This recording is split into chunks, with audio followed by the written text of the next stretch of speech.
Well, the Golden State Warriors are in a bit of an existential crisis. The next 15, 20 games, according to Mike Dunleavy Jr., could be a moment of huge change for this Warriors team. We're gonna find out a lot of things in these next 15, 20 games. But right now, I have Ron Kroichick, who's covering the Golden State Warriors for the San Francisco Chronicle. We're going to talk Warriors next. This is Locked On Warriors. You are Locked On Warriors, your daily Golden State Warriors podcast. Part of the Locked On Podcast Network, your team every day.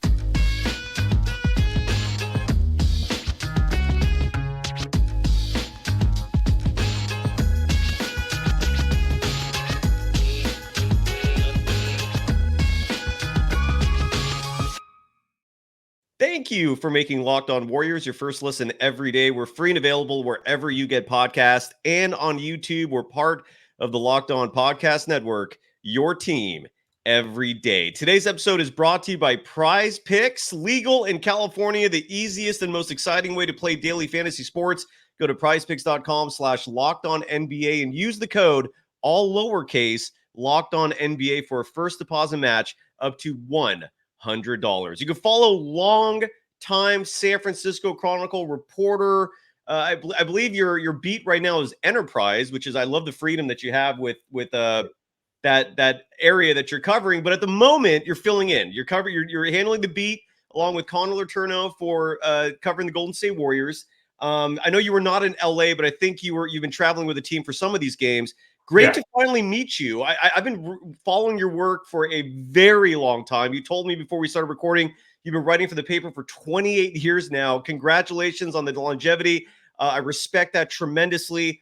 So very nice to finally meet you in person. And your immediate reaction to this Golden State Warriors team 24 games in, are they what you expected? Is it worse than you expected? Maybe better. I don't know. Your thoughts, sir, and very nice to meet you.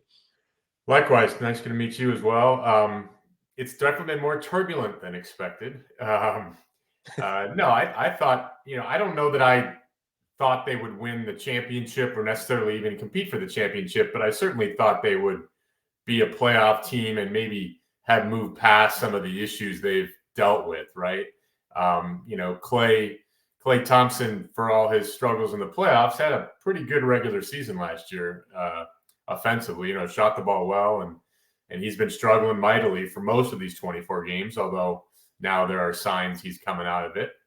And all the turbulence with Draymond Green, I think most fans and certainly the Warriors hoped that was behind them with the Jordan Poole incident and the Sabonis incident, and now here we are again, dealing with that, and who knows when he's going to be back. So yeah, they're the transition from the dynasty generation or the dynasty to the next generation has been rockier than expected, no question.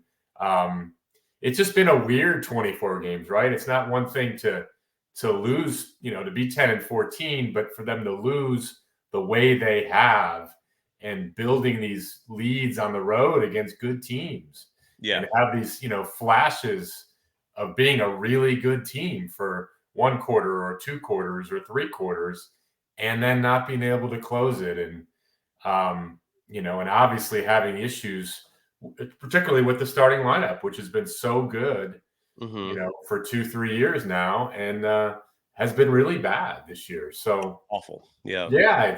It's been strange. I mean, that so much of the focus of the offseason was giving Steph more, going back to that strength in numbers and giving him the depth he didn't have last year, and giving the team the depth they didn't have. And they achieved that. Their second unit, quote unquote, is significantly better than it was last year. No one really saw this coming, where the first unit would not only regress, but regress by a lot. Yeah, I've been critical of the start because I study this stuff. I have to study it intensely if I'm going to sound decent on this program. And I was seeing a regression dating back to starting with March of last year. You're right. Last season, the net rating for the starting five was the best in the NBA, but they didn't play together since late December. I mean, I think that's when Wiggins went down with one of either injury or he had this weird sickness where he had COVID and the flu like back to back. and then we never saw him again until the postseason. So that net rating was reflective up until December. And then Klay's numbers started to regress in March and April, and then that led into the playoffs, and then we see it now. Right. I'm with you, though, that I didn't think it was going to be this bad with the starting five. I mean, if I'm not mistaken, I saw a stat where it's literally the worst starting five in the NBA, whereas the bench is the best bench in the NBA. And that's what's led to Brandon Podziemski and Jonathan Kuminga in the starting five. But, Ron, you one of your many facets of your job is interviewing the GM, developing a relationship with him, with the head coach. And I thought, and by the way, people can follow you on Twitter at Ron Kroichick, just your name. I'm always fascinated, by the way, when people have a last name that ends in chick. Bill Belichick intrigued me by that. It's just a weird, I don't know why it's weird to me or fascinating to me. I'd like to think I'm more personable than Bill Belichick. That's fair. Low bar. But I digress. My point is, Mike Dunleavy Jr. Addressed the media and during a practice session in LA. And what I thought was fascinating, most people were focusing on his comments pertaining to Draymond Green, and rightfully so. The Draymond thing is clearly a big story. But what stuck out to me was a couple of comments he made pertaining to the next 15, 20 games. And he alluded to the fact that if the team doesn't show improvement during that span, that there could be changes coming. I hear people, a lot of fans especially, are bringing up the word trade. I don't think that would be the worst thing in the world. What are your thoughts on Dunleavy's comments? And I know you can't obviously predict the future, but this is all speculation. But what do you think the Warriors could and maybe should do if they decide to start revamping the roster? It's a great question. I was in Phoenix for the game where Draymond got ejected. I was not in LA. Connor was, but I obviously saw what Dunleavy said. And I think what he's doing is, is smart. There's so much fan and public clamor to do something right now or do something yesterday. And it's still 24 games. They had, Draymond's been gone for a lot of them and now will be gone for a while. So it's been hard to get a read on, are they really this bad, the starting unit, and what changes should be made, right? So he's being smart and we're not going to make those decisions until they need to, right? The trade deadline's February 8th. My gut instinct says it's going to be hard to make any major trade mid-season, especially when, Wiggins is struggling as badly as he is. His value is going to be very low. Mm-hmm. Klay's obviously on an expiring contract, but I don't know. I can't see the Warriors trading Klay Thompson after all he's meant to this franchise. I mean, maybe if this season doesn't work out, they let him go in free agency, right? Or he doesn't get, they don't give him what he wants. I could certainly see that happening, but that seems like a much smoother or less abrupt transition than trading him in the middle of a season. So I don't think it's coincidence. I mean, he's been playing better lately too, but yeah, he's not the one who got benched from the starting lineup. Wiggins was, right? And that's partly a function of how Wiggins has been playing. But I mean, Klay's earned more rope. Let's be honest. Yeah. And it was news obviously that he didn't close Tuesday night in Phoenix, the game I was at. But Kerr has said whoever's playing the best is going to finish the games, and he should play. I mean, I long ago learned, I was covering the A's with Tony La Russa, and the only question the manager or the coach should be asking is what gives the team the best chance to win. And Kerr is understandably partial to the core members of the dynasty because they were so good for so long. Mm-hmm. But now, 24 games in, the more we get in, he can't focus on that. And I think that showed with the way he finished that game Tuesday night, and it was fair and it was justifiable. So to answer your question on what moves can and should be made, I mean, Wiggins and Klay are the obvious trade chips. There was some when Kuminga was struggling, there was predictable selected fan outrage about him, but he's too talented and too young to give up, I think. So I don't see that happening at all. And I think he's shown the last few games how unique he is and how good he can be. I think it'd be a massive mistake to trade him. Agreed. So we'll see. It's going to be fascinating. I mean, it's really must-see TV these days with these guys.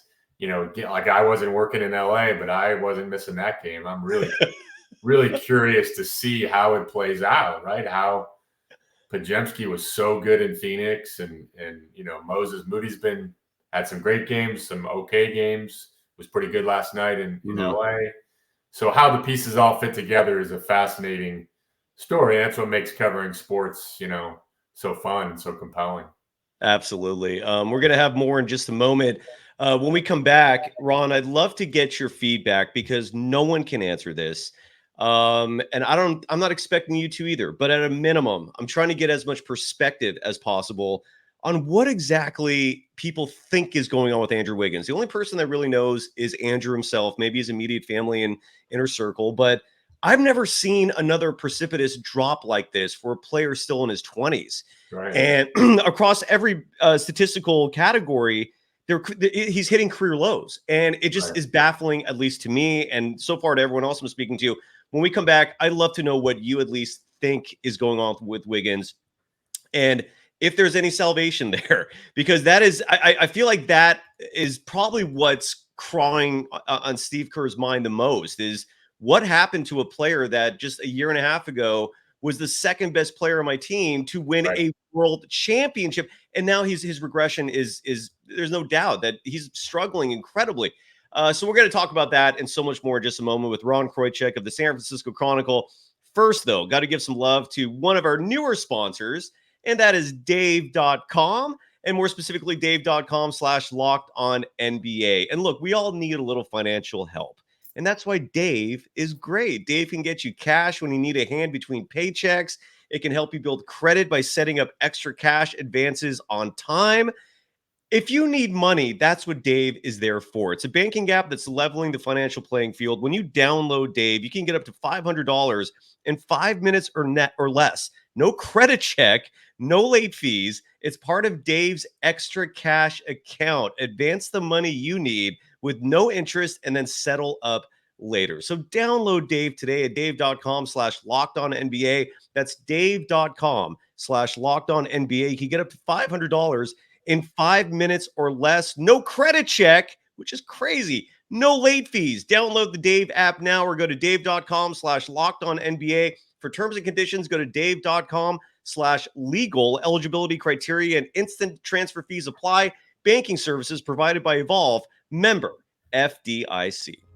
You are Locked On Warriors, your daily Golden State Warriors podcast. Part of the Locked On Podcast Network, your team every day. Locked On has launched the first ever national sports 24/7 streaming channel on YouTube. Locked On Sports Today is here for you 24/7, covering the top sports stories of the day with the local experts of Locked On, plus our national shows covering every league. Go to Locked On Sports Today on YouTube and subscribe to the first ever national sports 24/7 streaming channel. And follow the San Francisco Chronicle's enterprise reporter who's currently filling in as a beat reporter covering the Golden State Warriors, Ron Kroichick, on Twitter at Ron Kroichick. Kroichick spelled Kroichick. The second half, just like Bill Belichick. I don't know why that I'm so intrigued and smitten by that, but I am. Ron, what's going on with Andrew Wiggins? Like, what is your theory? Because I don't think anyone has a clear-cut answer. If you do have a clear-cut answer, that is breaking news. But regardless, at least your thoughts on why Andrew Wiggins at 28 years of age is struggling the way he is. Yeah, I wish I knew. It'd be a hell of a story. He seems to just have lost complete confidence in his shot. I think that's part of it. His outside shot, he just can't.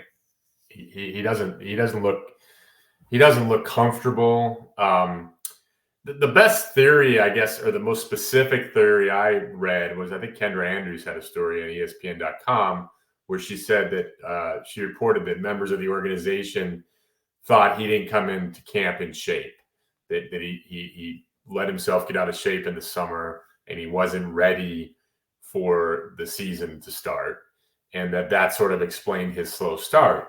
And that story came out, I think, about the time we were in Sacramento a couple weeks ago when they lost that, massive lead, and he had an incredible game. Mm-hmm. That was his best game. That was the Andrew Wiggins from the 22 playoffs, as you pointed out, when he was clearly their second best player. And really, in some ways, their best all-around player, right? Because he was impacting the game on defense. He was getting rebounds. He was a force in that postseason. And he was in Sacramento that night. And I remember thinking that night, I think that's about when Kendra's story came out. I remember thinking that, okay, well, that makes sense, right? He's finally into shape now, a month into the season, and he's going back to being Andrew Wiggins.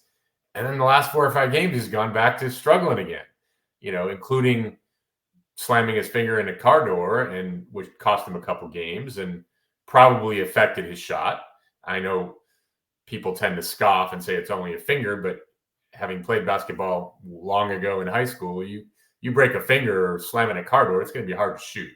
And that was the index finger on his shooting hand. So that didn't help, obviously, but his struggles predate that. So it's a great question. I wish I had a better answer. I think being out of the conditioning theory or that reporting that Kendra did, I think makes some sense that's contributing to it.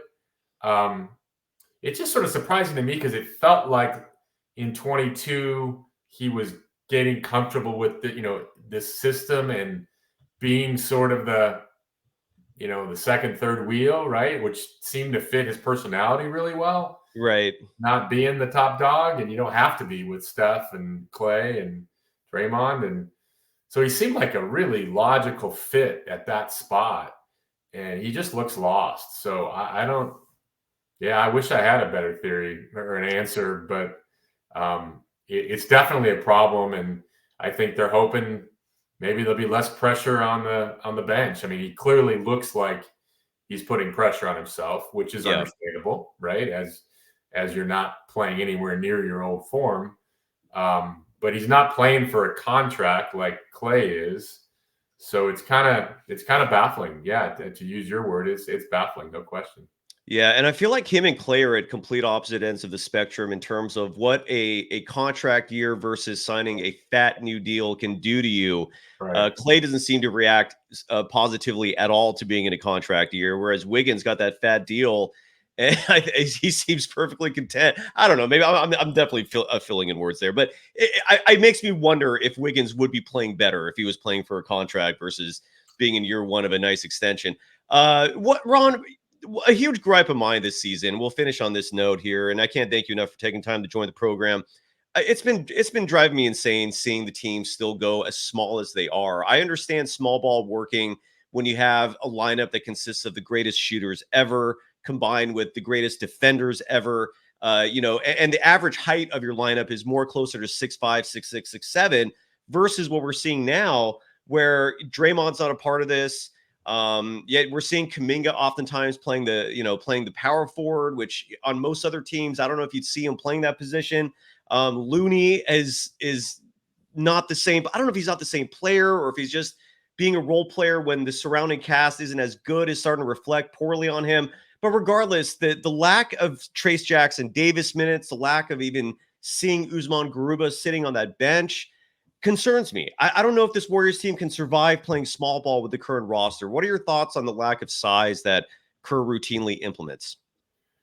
Yeah, I thought it was a potential problem, and they're rebounding better than I would have imagined. They're one of the better rebounding teams in the league. Right. So I sort of, my instinct is to share your point, your concern, but I don't know how much it's really affected them. And I mean,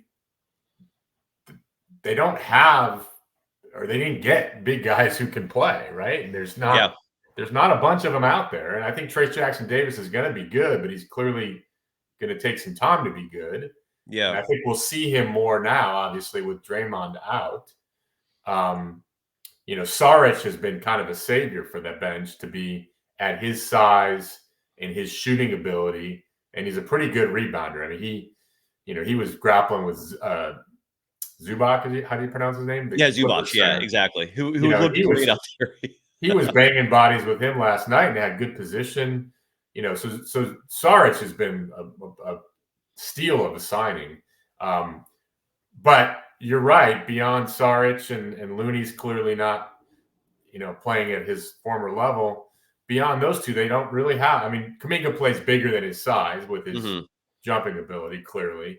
And Kerr is adamant that he's more of a 4 than a 3. Yeah. which, I mean, he's kind of in between. He is, yeah.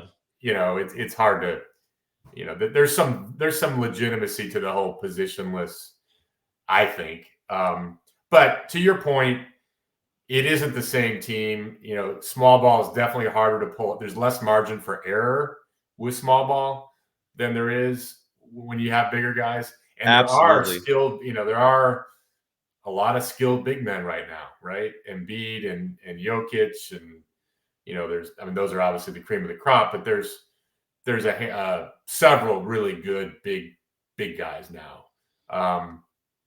And I'm seeing even like lesser quality bigs like Nurkic, like Zubac. I mean, I'm just seeing them have their way inside, and that's a frustrating part. And you're right, the rebounding numbers are shockingly good for the Warriors this year, but they're dead last in points in the paint. And that's where I'm starting to wonder if the lack of size is starting to eat them up, because I'm seeing a correlation. I don't know if you agree with this or not, but I'm seeing a correlation between the team being last in points in the paint and then being last in transition points. Yes. Because oftentimes it's easier to push the ball and get these fast break points when the other team's taking difficult shots. But when they're getting easy buckets close to the rim, it's hard to push the ball when the other team doesn't have to worry about transition defense. So I don't know if you agree with that sentiment or not, but that's at least what I'm seeing. No, I think there's some truth to that. And I wrote a story from Phoenix about the importance of Kuminga getting to the rim so the Warriors can get some points in the paint, right?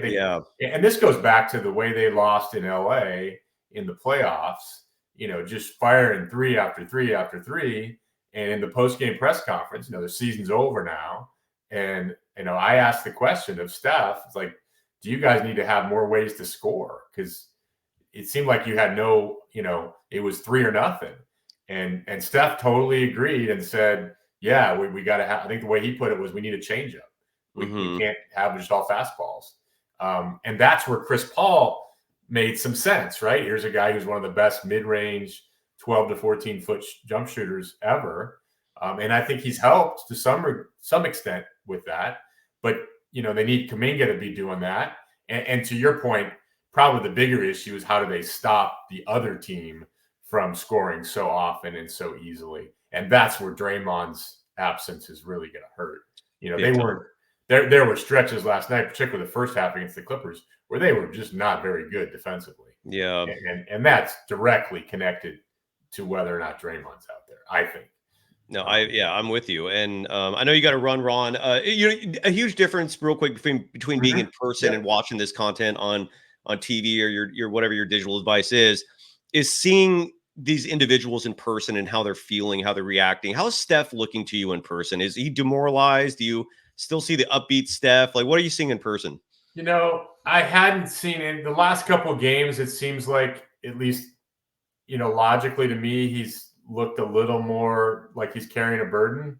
The Draymond thing is, I think, who knows what he feels like behind closed doors. He's in a tough spot, right? Publicly, he's got to support his guy. And I think they are really good friends, and they've won 4 championships together. But I'm sure privately I'm guessing he's exasperated, like everybody is. Yeah. Like, not again, like this is happening again.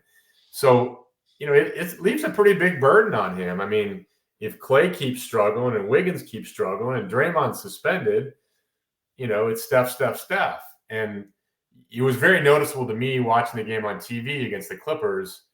They had Kawhi Leonard on Steph most of the game. And that's a tough hill for Steph to climb. And he's great. He's one of the best players ever, but he's still 6'2", and if they're going to put a 6'7" guy who's that good a defender on him, and teams are just going to load up on Steph. Why wouldn't they, right?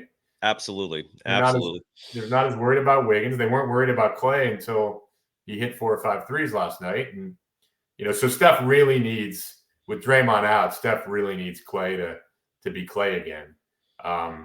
And maybe that's possible. Maybe it's not. I think people forget, because Clay came back and helped him win a championship 2 years ago. He had a pretty good year last year, really good offensive year. Agreed. And obviously struggled in the playoffs. But people tend to forget this guy had 2 devastating injuries, either one of which could have ended his career. He's clearly not the same defensively because of those injuries. There's no way someone can move laterally the way they used to after those injuries. And I'm not making excuses for him. It's just the fact. It's a reality of what he's been through. Yep. It's unrealistic to expect him to have the same lift on his jumper and the same quickness on defense that he did pre-injuries. Yeah. So Steph needs Clay to be the old Clay, but I don't know how plausible that is. But I guess to your question, Steph's used to being the face of the franchise. He's used to having the burden on him, but this is going to test him definitely with Draymond gone and some of his, sort of comrades struggling. So he needs Clay to come back, or he needs the young guys to really quickly take a step forward. Absolutely. Ron, I can't thank you enough. Again, people can follow you on Twitter at Ron Kroichick. I don't know how you're feeling about temporarily not being on the Enterprise beat and covering the team, but your coverage has been fantastic. Anything you want to promote before we let you go? What's that? Anything you'd like to promote before? No, I appreciate that. No, we're Connor and I are, trying to cover all various angles of the Draymond situation, which has been a challenge, but we got a lot of games coming up. They got, the Nets obviously Saturday night at Portland. You got the Celtics in town and finals rematch on Tuesday, and then Jordan Poole's return next Friday, which is interesting timing given what the Warriors are dealing with right now. So yeah, no, it's been fun. A lot of the enterprise I do, and Connor as well, is Warriors focused, so it's a little more intense, being responsible for the game coverage, but it's nothing we haven't done before, and we'll make it work until the Chronicle hires a new beat writer. Sounds good, Ron. And I'd love to have you back on the show at some point. I'll reach out. Ron, thank you again. You can follow Ron Kroichick on Twitter at Ron Kroichick. It's that simple. Ron, have a great weekend. Thank you so much for coming on the show. No worries. Thank you. Thanks, Ron. And that is the legend when it comes to the San Francisco Chronicle, Ron Kroichick. Can't thank him enough. Let's give some love to PrizePicks, one of what's becoming a long-time sponsor of the Locked On Podcast Network. You know the premise. You've heard me talk about it time and time and again. 2 to 6 players. That's it. All you got to do is pick a minimum of 2 players, a maximum of 6 players, and you got to guess correctly whether or not they're going to score more or less than a certain amount, maybe grab more or less rebounds, depending on the line they set. You can go across different sports and play NFL football and decide whether or not a certain running back like Christian McCaffrey is going to score more or less than a certain amount of touchdowns, run for more or less a certain amount of rushing yards. So if you follow sports intently, this is the game for you, because it's all about daily fantasy sports made easy and guessing how individual athletes will perform. And if you're in California, it's legal, folks. So you can download the PrizePicks app right now and have some fun. Go to prizepicks.com/LockedOnNBA and use the code LockedOnNBA for a first deposit match up to $100. Again, prizepicks.com/LockedOnNBA and use the code LockedOnNBA for a first deposit match up to $100. You are Locked On Warriors, your daily Golden State Warriors podcast. Part of the Locked On Podcast Network, your team every day. Thank you for making Locked On Warriors your first listen every day. For the everydayers, we're back at it tomorrow like we are all season with these post-game shows. The Warriors are hosting the Brooklyn Nets. Important to note that the Golden State Warriors, and I don't think it's even close, they've had the toughest schedule to start the year. They've played the most games, at least until recently. They've finally had a few days off here and there, but their strength of schedule has been absurd. And it's going to be nice to finally see them play teams like the Brooklyn Nets, who I'm not saying are bad, but they're not the Suns. They're not the Clippers. And so it's going to be a massive relief to see the Warriors in their comfy confines of Chase Center playing a team like the Brooklyn Nets, who I think they match up with a lot better than these incredibly stacked and deep Western Conference teams. Want to also give a shout out to Jerry West of the LA Clippers, because he was a consultant for the Golden State Warriors and was a huge reason for the dynasty becoming what it was. He was consulting Bob Myers. he was consulting Joe Lacob. And a lot of the reason why Klay Thompson, Draymond Green, Harrison Barnes, why they were drafted is because of Jerry West's expertise. And the reason why I bring him up is because the Warriors played the Clippers last night, and Jerry West is with that LA team now.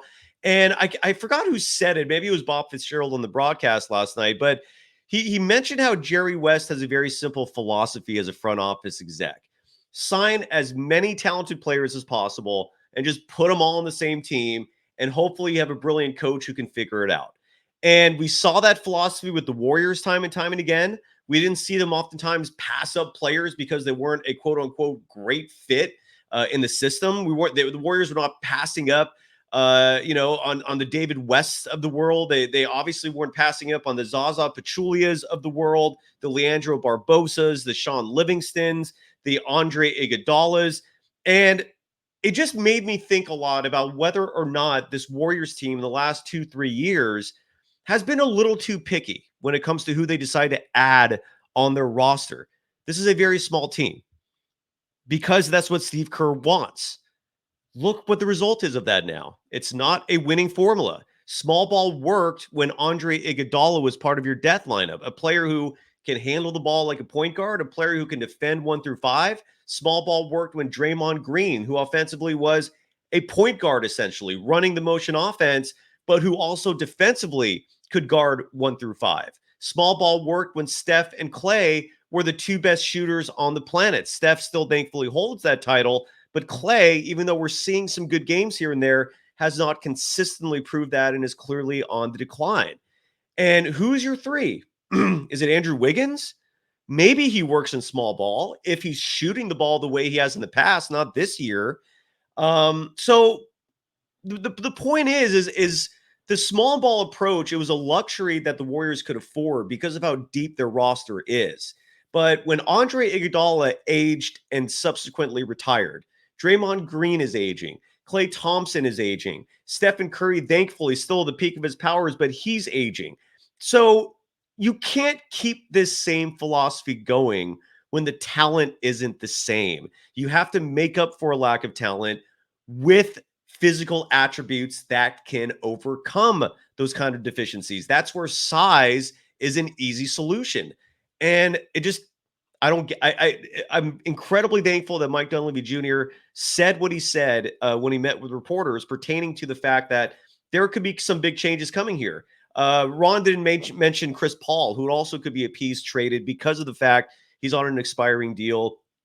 And there was never really a plan in place for Chris Paul to stay on this team beyond this season anyway. So instead of letting him go for nothing after this year, why not trade him? Get something back. Dwight Howard is still out there. They worked him out for 2 days and ultimately decided not to sign him. He's still out there. If he's in shape, why not take a spin at that? Make life easier for your team. If you're frustrated, Dub Nation, I feel you.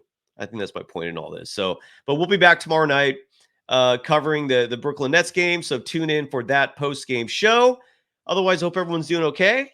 Hope you're finding happiness out there with the holidays in full steam. If you're around family, I hope they're not driving you crazy. If you're not around family, I hope loneliness is not affecting you. I try to engage with folks. Sorry, I hit the button just a little too soon there. So if you follow me on Threads at Dogwild, I try to reply to everyone. I try to engage with everyone.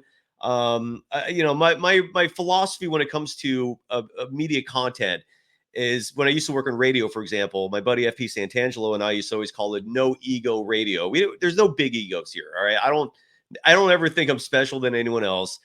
So if you ever want to engage with me, I'm on Threads, find me there. And yeah, let's talk. Let's misery loves company. So let's be miserable together when it comes to the Warriors. Otherwise, I'll see you folks tomorrow night. And thanks again to Ron Kroichick. You can follow him on Twitter at Ron Kroichick, just his name, super easy. And you can follow me one more time on Threads at Dogwild. This program is on Threads as well at Locked on Warriors. You can also follow us there. Take care, everyone. Hope everyone's doing okay. Have a great weekend. We'll see ya. Brooklyn Nets postgame. Bye-bye.